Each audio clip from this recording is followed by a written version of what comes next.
Столбики термометров в регионе продолжают достигать критических, по мнению сотрудников МЧС, отметок. Спасатели говорят, в такую погоду особенно важно, чтобы в лесных массивах области соблюдали порядок и не нарушали правила противопожарной безопасности. Чтобы выявить нарушителей, бригады сотрудников МЧС патрулируют леса ежедневно. В один из таких рейдов вместе со спасателями отправился наш корреспондент Евгений Карпушкин. Информационные стенды, шлагбаумы с надписями на въездах в лесную зону. Сотрудники МЧС проверяют, насколько хорошо знакомят с правилами туристов, желающих отдохнуть в лесу. За бортом автомобиля спасателей почти 40 градусов. Похоже, жара вынудила людей выбраться поближе к водоемам. Но это совсем не значит, что спасателям не оставили работы. Над лесом заметили дым.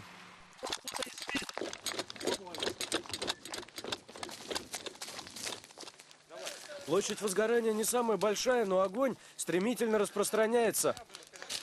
А то он с деревьев сбивайте. Нету там бачков хоть? Лопаты возьмите, вон. По мусорным пакетам, оставленным на месте происшествия, становится понятно. Причина пожара – незатушенный костер, оставленный отдыхающими. Нет, получается, кто-то еще и поджег и убежал, да? Конечно. Можно было предотвратить, они еще убежали. Огонь локализован, теперь нужно дождаться пожарную машину, чтобы пролить место водой.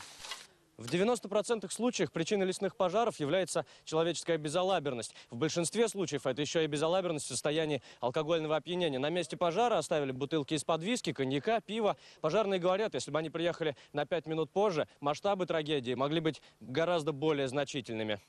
Мы столкнулись с вопиющим фактом недобросовестного отношения граждан к соблюдению этих норм и правил. Подъехали километр северо-восточнее Агропустынь, в лесном массиве мы обнаружили возгорание подстилки.